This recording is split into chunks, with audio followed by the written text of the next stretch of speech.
Hello, fellow Christmas lovers and enthusiasts. You are listening to Closer to Christmas.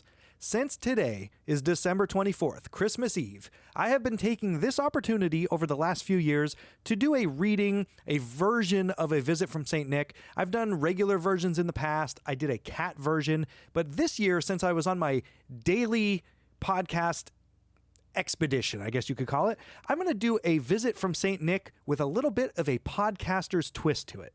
So, again, I'm putting this out there, so maybe someday in the future, if my kids ever find this, they'll have different versions of this story to listen to, and I want to just do something different each year. But this year, this is A Visit from St. Nick, the podcasting edition.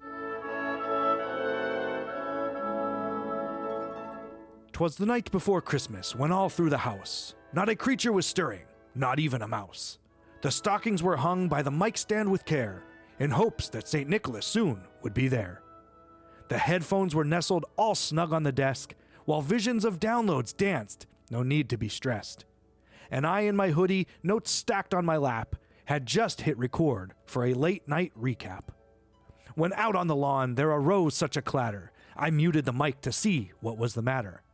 Away to the window I flew like a flash, nearly tripping on cables, coiled up in a stash. The glow of the moon on fresh fallen snow gave a studio shine to the yard down below. When what to my wondering eyes should appear but a sleigh full of gear and 8 tiny reindeer. With a jolly old host so lively and quick, I knew in a moment it had to be Nick. More rapid than downloads his reindeers they came, and he whistled and shouted and called them by name. Now Dasher, now Dancer, now Prancer and Vixen, on Comet, on Cupid, on Donner and Blitzen. To the top of the porch, to the top of the wall. Now dash away, dash away, dash away all! As dry audio levels before editing fly, when they meet with a limiter mount to the sky, so up on the rooftop the coursers they flew, with a sleigh full of magic, and microphones too. And then in a twinkling I heard on the roof the prancing and pawing of each little hoof. As I drew in my breath and was turning around, down the chimney St. Nicholas came with a sound. He was dressed all in red from his hat to his boots, and his suit was all dusted with chimney suit. A bundle of gear he had flung on his back, and he looked like a producer unpacking his pack. His eyes, how they twinkled, his dimples, how merry. His cheeks were like rosebuds, his nose like a cherry. His droll little mouth was drawn up like a smile, and his beard was as white as fresh snowfall in piles. A mic in his hand and a script tucked in tight, he nodded and said, "You've been potting all night."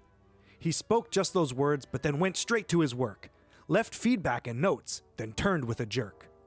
And laying his finger aside of his nose, he gave me a wink, then back up he rose.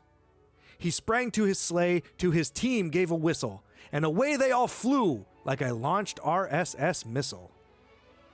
But I heard him exclaim, ere he drove out of sight, "Happy Christmas to all, and keep recording tonight!" And that concludes the reading of A Visit from St. Nick, the Podcasters Edition. I hope you and your family have a wonderful Christmas. Take this opportunity, if you're listening to this on Christmas Eve, step outside, enjoy the last few minutes of calm before the craziness that unfolds tomorrow. Go outside, look up at the stars, look up at the sky, and just maybe you will find St. Nick flying by. Remember, the next time you hear my voice and this podcast, we'll all be a little bit closer to Christmas. Thanks for listening.